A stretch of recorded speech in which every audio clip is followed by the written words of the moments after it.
Assalamualaikum warahmatullahi wabarakatuh. Perkenalkan, kami mahasiswa Muhammadiyah Riau jurusan Farmasi dengan Fakultas FMIPA dan Kesehatan. Sebelumnya, saya akan memperkenalkan nama-nama kelompok saya. Pertama di sini ada Mayasni Harfasari, Nur Kafifah, Adina Rusamsi, Zafira Fajri Fergaldinda, dan saya sendiri Rizka Azmi. Di sini kami akan menjelaskan dari materi fluoresensi.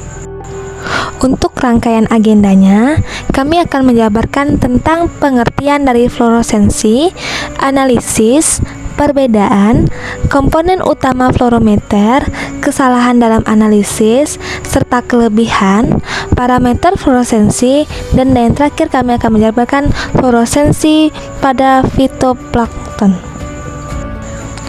Pengertian dan prinsip. Spektrometri fluoresensi merupakan suatu metode yang menggunakan pengukuran intensitas cahaya fluoresensi dengan membandingkan intensitas cahaya fluoresensi yang dipancarkan oleh zat uji dan oleh suatu baku pembanding tertentu. Spektrofluorometer adalah instrumen yang memanfaatkan sifat fluoresen dari beberapa senyawa yang berfluoresensi untuk memberikan informasi mengenai konsentrasi dan lingkungan kimia dalam sampel. Panjang gelombang eksitasi tertentu dipilih untuk mendapatkan panjang gelombang emisi. Setelah dapat satu panjang gelombang emisi yang baik, maka emisi dapat teramati dengan baik pada panjang gelombang tersebut, sehingga didapatkan intensitas panjang gelombang eksitasi versus emisi yang dapat disebut dengan spektrum emisi. Pada spektrofluorometer, spektrum eksitasi dan spektrum emisi dapat direkam di keduanya karena memiliki dua detektor. Spektrum emisi adalah distribusi panjang gelombang dari suatu emisi yang diukur pada panjang gelombang eksitasi konstan tunggal. Sebaliknya, sebuah spektrum eksitasi adalah ketergantungan intensitas emisi diukur pada panjang gelombang emisi tunggal. Setelah dipindai panjang gelombang dari eksitasi, spektrum semacam itu dapat disajikan pada skala panjang gelombang atau skala Kahneman. Cahaya energen diberikan dan digambarkan dalam istilah panjang gelombang lambda, frekuensi F, atau Wave number. Pada umumnya, emisi hanya dapat dilakukan oleh molekul-molekul yang bersifat luminessensi. Namun, pada senyawa yang no-luminescensi dapat berfluoresensi apabila direaksikan oleh senyawa tertentu yang dapat menghasilkan senyawa luminescensi. Pengukuran intensitas fluoresensi dapat dilakukan dengan suatu fluorometer filter sederhana. Instrumen yang dipergunakan bermacam-macam, mulai dari yang paling sederhana sampai ke yang sangat kompleks, yaitu spektrofotometer. Peristiwa fotoluminessensi dibagi menjadi dua, yaitu fluoresensi dan fosforesensi. Fluoresensi adalah energi yang dihasilkan dari emisi. Fluoresensi berbeda dengan fosforesensi. Fluoresensi memiliki waktu hidup yang lebih singkat dibanding dengan fosforesensi, karena fluoresensi dapat dihentikan apabila cahaya fluoresensi dipadamkan. Analisis spektrofluorometer.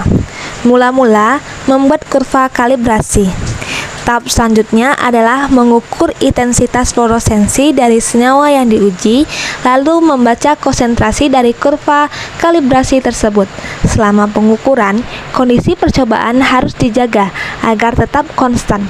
Jika ada pengotoran, maka dapat menurunkan efisiensi dari fluoresensi, sehingga dapat mengurangi sensitivitas. Analisis campuran dilakukan dengan memilih radiasi eksitasi pada panjang gelombang yang berbeda pada masing-masing komponen campuran yang diuji tersebut berfluoresensi.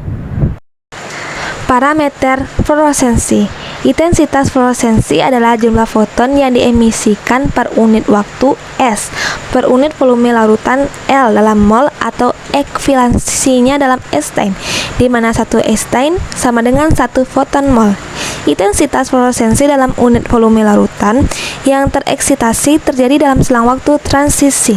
Intensitas fluoresensi tersebut merupakan hasil emisi deeksitasi, sehingga lifetime pada S1 akan berpengaruh terhadap besarnya intensitas fluoresensi. Perbedaan fluoresensi. Perbedaan fluoresensi dengan spektrofotometri yaitu pada kepekaannya. Kepekaan analisis spektrofluorimetri dapat dipertinggi dengan menaikkan intensitas sumber cahaya, sedangkan pada analisis spektrofluorimetri lebih selektif dan lebih sensitif.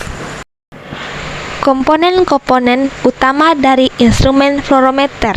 Pertama, sumber energi eksitasi.